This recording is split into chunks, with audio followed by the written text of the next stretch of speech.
हमारा विपदा बोलेंगे, उसी प्रकार हर एक संगठन से कोई आएंगे और आप अपने जिला से बातों को हमारे बीच रखेंगे। मसीह विश्वासी एकता जन कल्याण सेवा समिति शक्ति संगठन का नाम है। पास्टर धनंजय जी सचिव है, पास्टर सुरेश पटेल अध्यक्ष है, पास्टर मोहन भरद्वाज कोषाध्यक्ष है, पास्टर दीपक बढ़िया प्रभारी है, पास्टर कुंदन निराला जी है, पास्टर लक्ष्मी प्रसाद जी है, पास्टर कन्हैया कलपुरे जी सलाहकार है, पास्टर संत, पास्टर पिदास, पास्टर सकलदास सिगरे जी है, पास्टर कमलदास है, सब लोग आए हुए हैं। आप सब लोग पीछे में हैं, मंच में थोड़ा जगह है, आप इस साथ ग्रहण कर सकते हैं।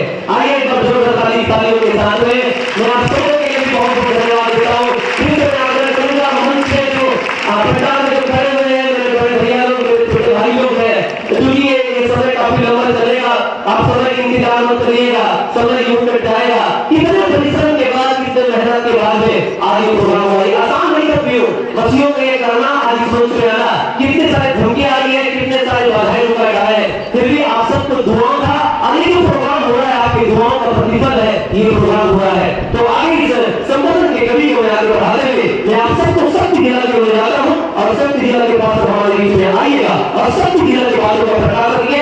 संक्षिप्त बातों में 2 से 3 मिनट तक अपनी बातों को रखते हुए आगे बढ़ेंगे। एक बार जोरदार शक्ति जिला को बनाएंगे, साथ में शक्ति जिला से निकलेंगे, हमारे बीच में विश्वासी बातों बनाएंगे। सबको एक बार ताली बजाकर पूरे शक्ति जिला को धन्यवाद देता हूँ। इस संबोधन के लिए पात्र को आमंत्रित करता हूँ।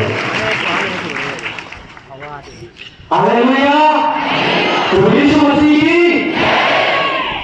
मेरा नाम धनंजय कुमार है और शक्ति जिला से मैं रास्ता जी हूँ वहाँ का।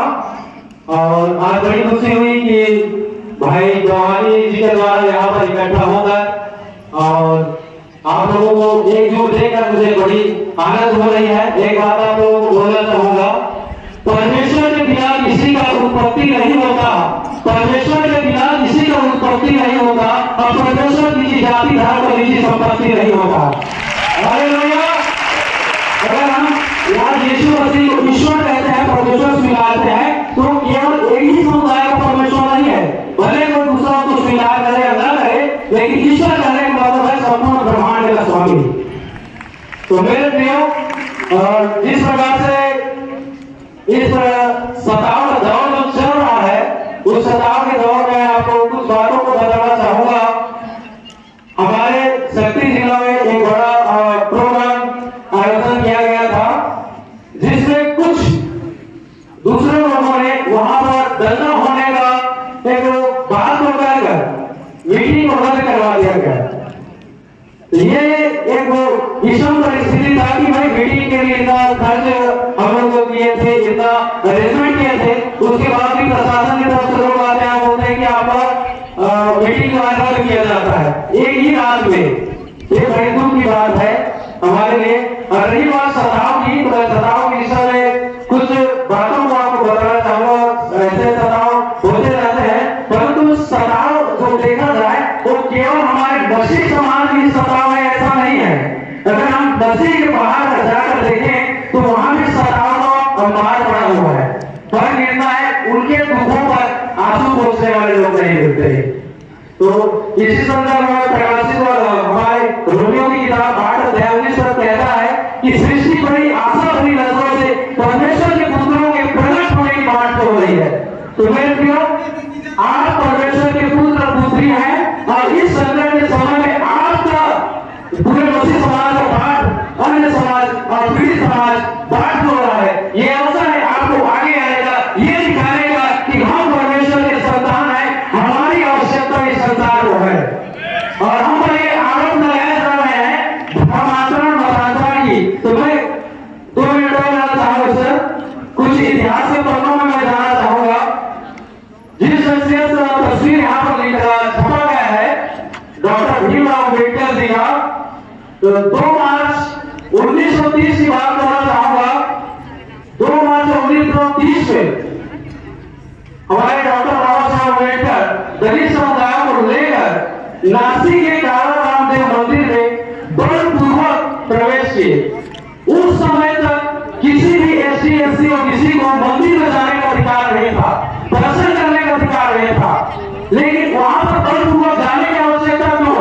जब उस समय हमें अधिकार नहीं था, तो आज हमें जबरदस्ती वहां ले जाने की क्या जरूरत पड़ रही सरकार को? हम तो नहीं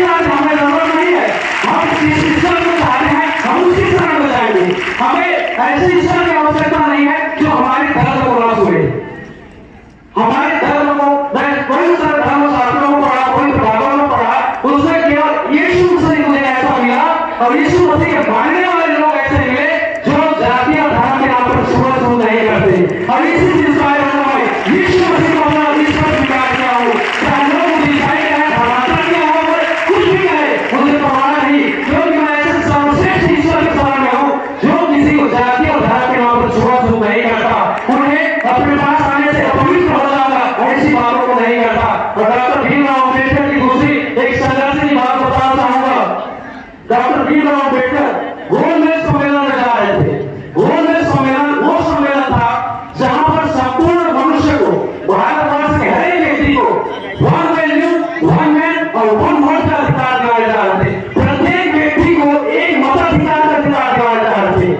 और उस दौरान ऐसा घटना घटा कि डॉक्टर भीमराव अम्बेडकर जी का बेटा का डेथ हो गया और उसी दिन उसका फ्लाइट था, उन्हें लंदन जाना था गोलमेज में। तो उनके बड़े भैया ने बोला कि भाई आज तुम्हारे बेटा का अंतिम संस्कार कर लो, फिर बाद में चले जाना। तो डॉक्टर भीमराव अम्बेडकर जी ने बात को बोला, इस मेरे बेटे का जो खत्म हो चुका है उसका अंतिम संस्कार आप लोग कर दो। अगर आज मैं गोलमेज